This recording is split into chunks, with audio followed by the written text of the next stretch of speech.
ওই যখন তার দিলের ভিতরে আমার ভয় সৃষ্টি হবে, তখন ওই ব্যক্তি গুনাহের কোনো কাজ করতে পারবে না, ওই ব্যক্তি ওজনে কম দিবে না, 1 নম্বর বলে 2 নম্বর জিনিস দিয়ে দিবে না, ওই ব্যক্তি অন্যের উপর জুলুম করবে না, ওই ব্যক্তি অন্যের সম্পদ অন্যায়ভাবে আত্মসাৎ করবে না, ওই ব্যক্তি কারো পাওয়া দিয়ে দুনিয়াতে চলবে না, ওই ব্যক্তি কারো পাওয়া দিয়ে চালাবাজি করবে না, টেন্ডারবাজি করবে না, দুর্নীতি করবে না। কথা ঠিক কিনা? ঠিক।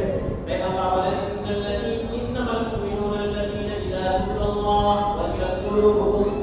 তাই দিলের ভিতরে আল্লাহ ভয় আনতে হবে। কি করতে হবে? আওয়াজ করে বলেন, কি আনতে হবে? ভয়। আল্লাহর ভয়।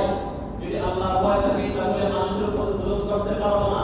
জুলুম করার সময় আমার মাথার ভিতরে চিন্তা আসবে, আজকে যদি আমি তার উপর জুলুম করি, অবিচার করি, তার প্রতি যদি আমি কোন প্রকার অবিচার করি, আল্লাহ তাআলা যে কোনো মুহূর্তে আমার উপর গজব পাঠাইতে পারে।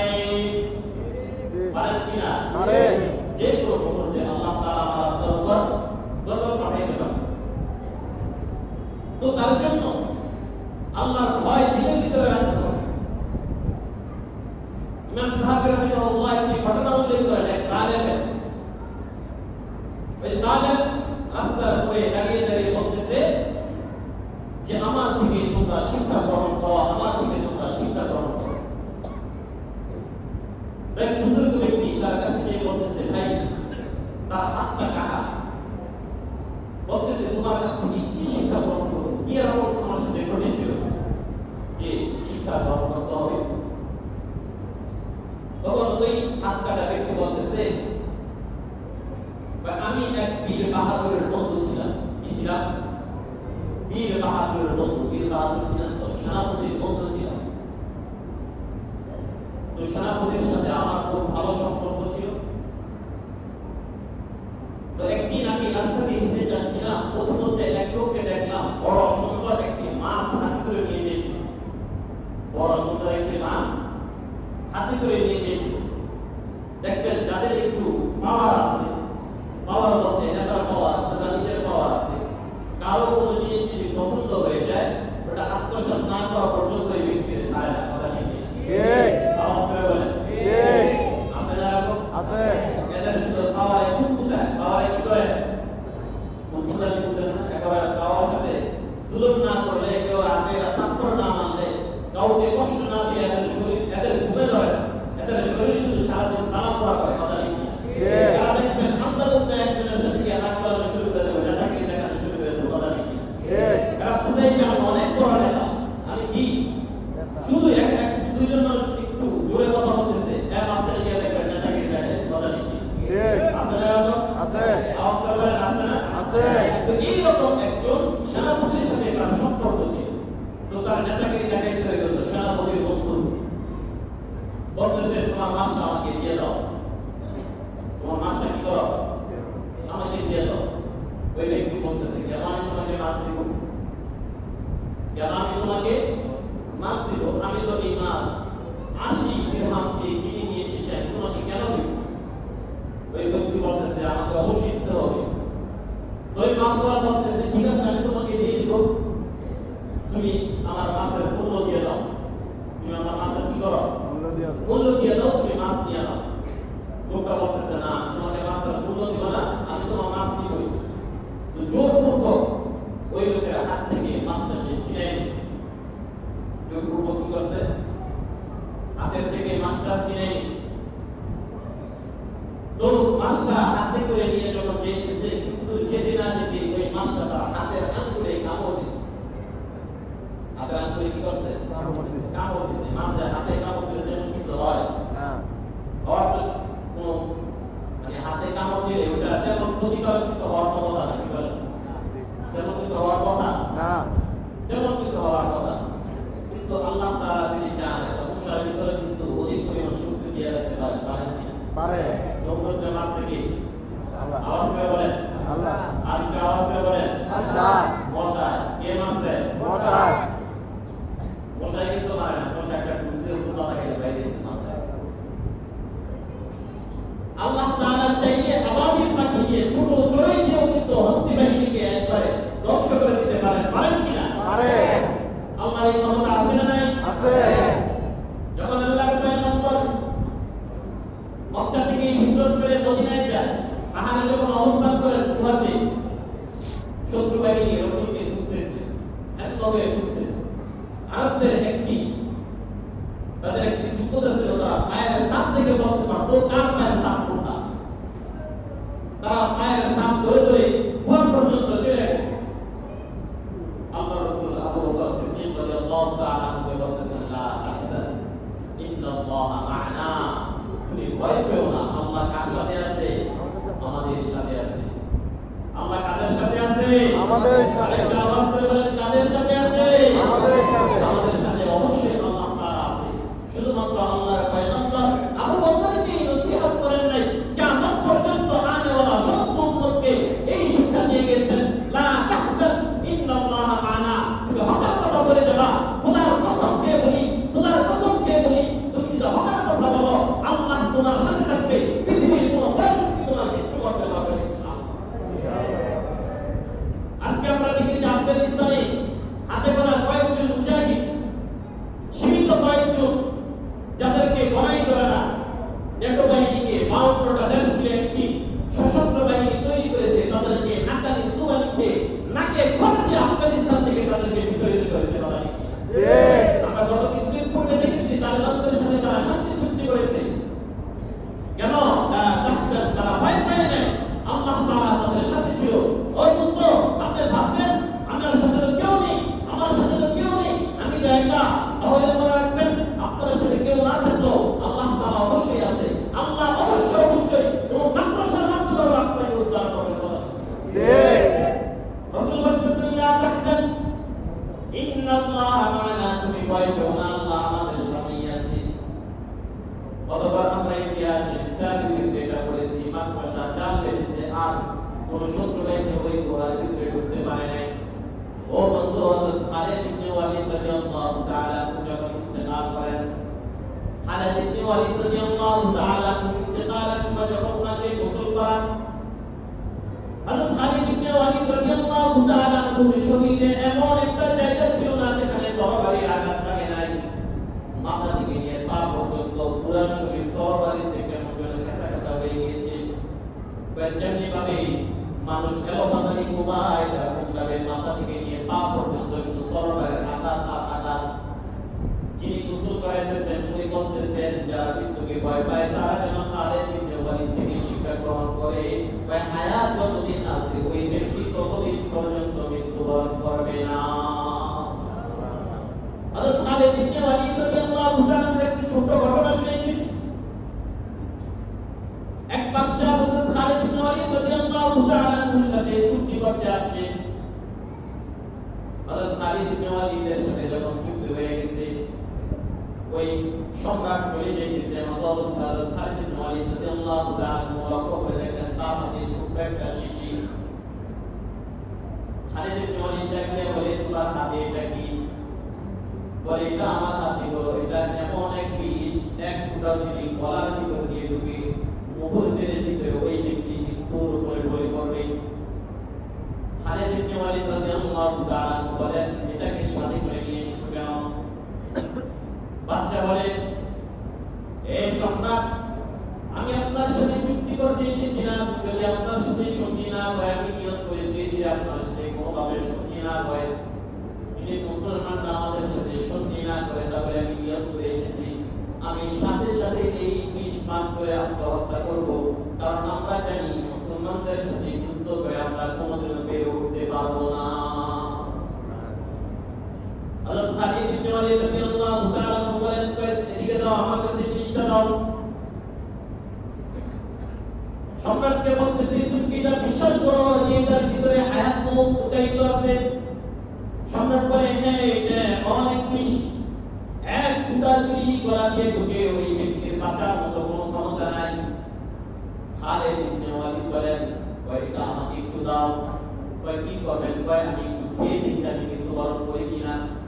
হযরত খালিদ ইবনে ওয়ালিদ রাদিয়াল্লাহু তাআলার উদ্দেশ্য ছিল তাকে আল্লাহ তাআলার একক পয়গাম তার কাছে পৌঁছে দেওয়া, যে সমস্ত কিছুর মালিক যে আল্লাহ তাআলা, হায়াতের মালিক যে আল্লাহ, মৃত্যুর মালিক যে আল্লাহ, এই বিশ্বাসটা তার ভিতরে ঢুকিয়ে দেওয়া হলো খালিদ ইবনে ওয়ালিদের মূল উদ্দেশ্য।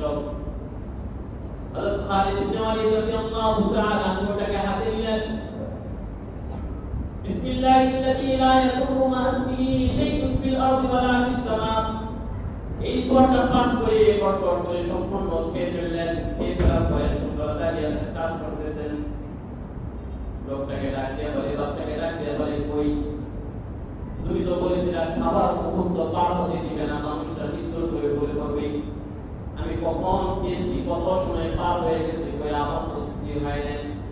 এই দোস্ত একটা কথা মনে রাখো, আল্লাহ তাআলা হায়াত দেন, মৃত্যু কিন্তু আল্লাহ তাআলা দেন। হায়াতের মালিক কে? আল্লাহ। একটা আওয়াজ করে বলবেন কে? আল্লাহ। মৃত্যু দেওয়ার মালিক কে? আল্লাহ। দুনিয়ার কোনো মানুষকে মৃত্যু দিতে পারবে না যতক্ষণ পর্যন্ত আল্লাহ তাআলার পক্ষ থেকে ফয়সালা না হবে। আল্লাহ যখন ফয়সালা করবেন তখনই মৃত্যু হবে, আর আগে আপনার কখনোই মৃত্যু হবে না। অতএব মুমিনের দিলের ভিতরে ভয় সর্বদা থাকবে যে আমার হায়াতের মালিক আল্লাহ, আমার মৃত্যুর মালিক আল্লাহ, আমার রিজিকের মালিক আল্লাহ, আমার বিপদের মালিক আল্লাহ। আল্লাহ যখন চাবেন আমার বিপদ আসবে, আল্লাহ যখন চাবেন না আমার বিপদ আসবে না। এটা হলো একটা মুমিনের ঈমান। এগুলো ঈমান যদি কারো ভিতরে না থাকে বুঝতে হবে ওই ব্যক্তি এখনো পর্যন্ত মুসলমান হতে পারে না। এটা বিশ্বাস দিলের ভিতরে রাখতে হবে। যার দিলের ভিতরে বিশ্বাস থাকবে যে আমার হায়াতের মালিক আল্লাহ, আমার মৃত্যুর মালিক আল্লাহ, আমার রিজিকের মালিক আল্লাহ, আমার সবকিছুর মালিক আল্লাহ, খোদার কসম খেয়ে বলি, সে যদি ভয় পায় একমাত্র আল্লাহকে ভয় পাবে। কথা ঠিক তাই তো যারা আশিকে রাসূল তারা বেশি চিন্তা করে না, সাথে রাসূলের কন্টাক্ট দেওয়া থেকে আলাদা করে দেয়। কথা ঠিক কিনা? গত কিছুদিন পূর্বে দেখেছি সাথে রাসূলদেরকে হত্যা করেছে এরকম চারজন যুবককে ফাঁসির আদেশ দিয়েছে, ফাঁসির রায় দিয়েছে। তারা হাসতে হাসতে আদালত থেকে বের হয়েছে। তার মানে কি? তারা এমন কোনো কাজ করে নাই যেটার দ্বারা তাদের থেকে জান্নাতের যে নিয়ামত তাদের থেকে আলাদা হয়ে যায়। কারণ তারা এটা স্পষ্ট বুঝতে পেরেছে যে আমরা রাসূলের জন্য একজন সাথে রাসূলকে হত্যা করেছি। এই হত্যা করার পরে যদি আমাকে একবার না, দুইবার না, হাজারবার যদি আমাকে ফাঁসির কাস্টে ঝুলতে হয়, আমি হাজারবার ফাঁসির কাস্টে ঝুলতে রাজি আছি। সে বিচারশীল হতে গেছে, কারণ এটা তার বিচার। আর সাথে রাসূলের একটাই বিচার, সেটা হচ্ছে তার কদম। যখনই কোনো ব্যক্তি রাসূলকে গালি দিবে, যখনই কোনো ব্যক্তি রাসূল সাল্লাল্লাহু আলাইহি ওয়াসাল্লামকে কটূক্তি করবে, খোদার কসম এটাই হচ্ছে শরীয়তের বিধান। সাথে সাথে তার কল্লা দেহ থেকে আলাদা করে দাও। ঠিক। এক সাহাবী অন্য সাহাবী তার স্ত্রী পেশওয়ার পয়গম্বরকে গালাগালি করতেন। একদিন অতিরিক্ত মাত্রায় তার পয়গম্বরকে গালাগালি করেন। ওই অন্ধ সাহাবী তার দিলের ভিতরে এটা সহ্য করতে পারে নাই। অন্ধ মানুষ বুঝতে একটা হাতে ছুরি পাইছে। এবার বিবির কাছে গিয়ে ছুরি আঘাত করতে লাগলো। করতে অন্ধ মানুষ তো দেখে না কোন দিকে রাখতেছে। ছুরি আঘাত করতে ততক্ষণ পর্যন্ত করছে যতক্ষণ পর্যন্ত তার স্ত্রী মৃত্যুবরণ না করছে। মৃত্যুবরণ করার পরে মদিনায় এই আওয়াজ পৌঁছে গেছে, অন্ধ সাহাবী তার স্ত্রীকে খুন করেছে। আল্লাহর পয়গম্বরের কাছে বিচার চলে আসছে যে আপনার সাহাবী তার স্ত্রীকে খুন করেছে। তাকে সামনে উপস্থিত করা হলো, তুমি তোমার স্ত্রীকে খুন করলে কেন, হত্যা করলে কেন? অন্ধ সাহাবী আল্লাহর পয়গম্বরকে বলেন, ইয়া রাসূলুল্লাহ, ইয়া হাবিবাল্লাহ, এই আমার স্ত্রী প্রতিনিয়ত আপনাকে গালাগালি করে, আমি তারে বহুবার বুঝাইছি, কিন্তু সে মানে না, বারবার আপনাকে গালাগালি করে। ও পয়গম্বর, আপনাকে গালি দিলে আমার কলিজার ভিতরে লাগে। আমার বাবার গালি দিলে লাগে না, আমার এই গালি দিলে লাগে না, আমার মায়ের গালি দিলে লাগে না, কিন্তু আপনাকে যখন গালি দেয় আমার দিলের ভিতরে তখন আলস হয় না। এটাই হলো মুমিনের ঈমান। যখন রাসূলকে গালি দিবে ওই মুমিনের দিলের ভিতরে তখন আর শান্ত থাকতে পারে না। কথা ঠিক কিনা? ওই মুমিনের কলিজার ভিতরে তখন আগুন ধরে যায়। কথা ঠিক কিনা? ওই মুসলমান তখন আর স্বাভাবিক থাকতে পারে না। আবু বকর সিদ্দিক রাদিয়াল্লাহু তাআলা এক ইহুদিকে থাপ্পড় দিয়ে কিনার করে নিয়ে মারা দিয়েছে। পয়গম্বরের কাছে বিচার চলে আসছে, ইয়া রাসূলুল্লাহ, আপনার বকর আমার থাপ্পড় দিয়ে বাড়াই দিয়েছে, এই দেখেন জায়গায় জায়গায় চলে গেছে। আবু বকর সিদ্দিক রাদিয়াল্লাহু তাআলা কে ডাকা বলে, তুমি তাকে মারলে কেন? আবু বকর বলেন, ইয়া রাসূলুল্লাহ, ইয়া হাবিবাল্লাহ, এই লোকটা আপনাকে আমার আল্লাহকে গালি দিয়েছে, আমি এই গালি সহ্য করতে পারিনি, তাই আমি তারে জোরে একটা থাপ্পড় মেরেছি। আল্লাহর পয়গম্বর বলেন, আবু বকর তুমি তারে মারছো, সুতরাং তোমার এখন বিচার হবে, তুমি বিচারের জন্য প্রস্তুতি গ্রহণ করো। আবু বকর বলে, আল্লাহর পয়গম্বর, আমার পরিচয় টুকরা মেয়ে আয়েশাকে তারা সিনার অপবাদ দিয়েছে, তারা আমার পরিচয় টুকরা মেয়েকে ব্যভিচারের অপবাদ দিয়েছে। আমি আবু বকর কিন্তু তখনও প্রতিবাদ করিনি, কিন্তু আমার সামনে আমার আল্লাহকে, আমার পয়গম্বরকে, আমার আল্লাহর পয়গম্বরকে গালি দিবে, আমি আবু বকর কিভাবে সহ্য করি? আমি সহ্য করতে পারি না। ইয়া রাসূলুল্লাহ, আমি আপনার কাছে আরজি করতেছি, আপনি একবার কেন 10 বার, আপনি যতবার হচ্ছে আমার বিচার করেন, কিন্তু আমি এটাই বলবো, আমার সামনে যদি কেউ আমার আল্লাহ এবং তার রাসূলকে গালি দেয়, আমি আবু বকর সহ্য করতে পারবো না। আল্লাহ পয়গম্বর বলেন, আবু বকর কি কোনো সাক্ষী আছে? কারণ আমার কোনো সাক্ষী নেই। তাহলে তো যেহেতু তুমি তাকে মারছো, তোমার সাক্ষী নেই, তোমার বিচার হবে। সাথে সাথে আল্লাহ তাআলা জিবরাইল আলাইহিস সালামকে সাক্ষী হিসেবে পাঠিয়ে দিতেন। এই জিবরাইল রাসূলকে বলো, আসমানের মালিক স্বয়ং আবু বকরের পক্ষে সাক্ষী আছে। সুবহানাল্লাহ, সুবহানাল্লাহ। লাকাদ সামিআ আল্লাহু কাওলাল লাযীনা ক্বালু ইন্নাল্লাহা ফাকীরুন ওয়া নাহনু আগনিয়া। আল্লাহ বলেন, ইয়াহুদীর বাচ্চা বলতেছে, লাকাদ সামিআ আল্লাহু ক্বালু, আল্লাহ নিজে শুনেছি, ক্বালু সে বলেছে, ইন্নাল্লাহা ফাকীর, আল্লাহ ফকির, ওয়া নাহনু আগনিয়া, আমরা গরিব। নাউযুবিল্লাহ, একটা আওয়াজ করে বলেন নাউযুবিল্লাহ, নাউযুবিল্লাহ। এটা যদি শুনতাম মুহাম্মদ ফকির, এখন উনি মুহাম্মদের পুরা আল্লাহ ফকির, আমরা বললাম নাউযুবিল্লাহ, নাউযুবিল্লাহ। এটাই ছিল ঈমান, এটার নামই হলো ঈমান। তাই মুমিনের দিলের ভিতরে কার ভয় থাকবে? আল্লাহ। মুমিনের দিলের ভিতরে শুধু ভয় থাকবে আল্লাহর। সে আল্লাহর জন্য মরবে, আল্লাহর জন্য বাঁচবে, তার রাসূলের জন্য মরবে, তার রাসূলের জন্য বাঁচবে। তারা দ্বীনের কথা পৌঁছে দিবে, হাজারো বাধা তাদের কাছে আসলেও ওটা তারা মানবে না, কথা ঠিক কিনা? কারণ তার দিলের ভিতরে আছে ঈমান। তার ঈমানই তাকে আল্লাহর মহব্বত ঢুকাই দিয়েছে, তার ঈমান তার রাসূলের মহব্বত ঢুকাইছে।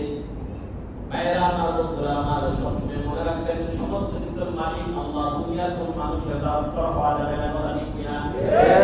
কোনো কিছুর জন্য যদি দুনিয়ার মানুষের দ্বারস্থ হন, আল্লাহকে বাদ দিয়ে যদি দুনিয়ার মানুষের দ্বারস্থ হন, তাহলে মনে রাখবেন, আল্লাহর পক্ষ থেকে যে ফয়সালা হওয়া, ওই ফয়সালা আমার আপনার জন্য হবে না। কারণ ফয়সালা হয় কোথায় থেকে? কোথায় থেকে ফয়সালা হয়? আল্লাহর পক্ষ থেকে ফয়সালা হয়। আপনার কি লাগবে? আল্লাহর কাছে যান, খোদার কসম, আল্লাহ আপনার অবশ্যই দিবেন, শুধুমাত্র আপনি আল্লাহর নাফরমানি করেন।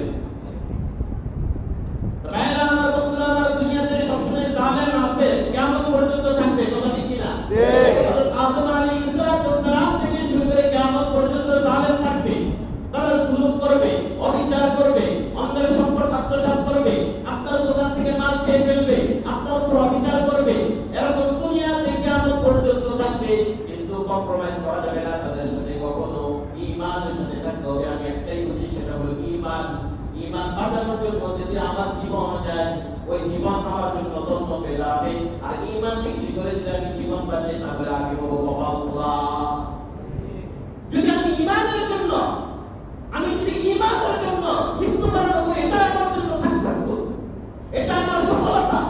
আর যদি ঈমান বিক্রি করে দুনিয়াতে খাবার জন্য বাঁচি, এটা আমার জন্য সফলতা নয়, এটা আমার জন্য হচ্ছে চরম বর্ণনা করা ঠিক না? ঠিক।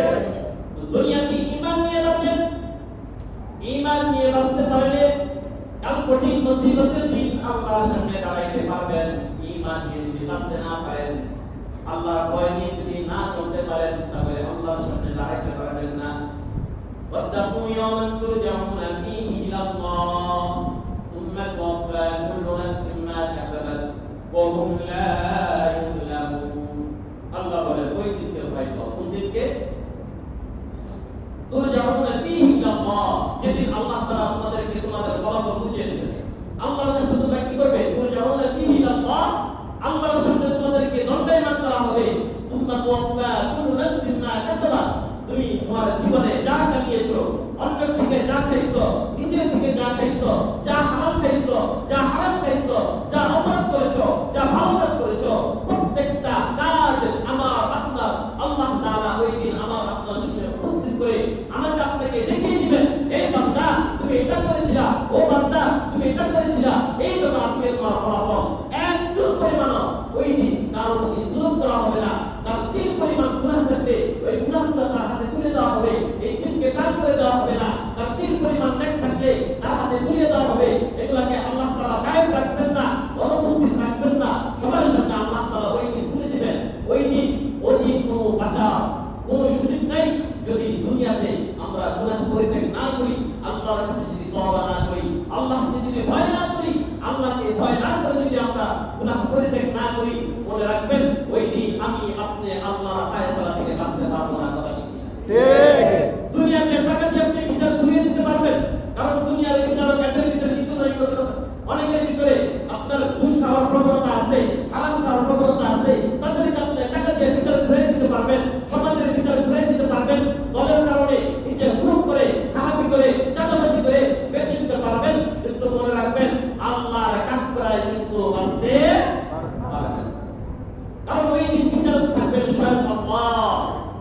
আর আমার আপনার পক্ষে যিনি সাক্ষী দিবেন তিনারা বলেন সাদেক, তাদের মিথ্যা চুল পরিমাণ মিথ্যা বলার আশঙ্কা তাদের ক্ষেত্রে নাই।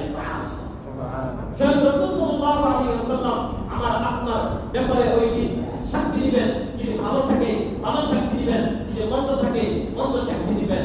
আল্লাহ রাসূল বলেন তিন ব্যক্তির বিরুদ্ধে আল্লাহ রাসূল দাঁড়িয়ে যাবেন।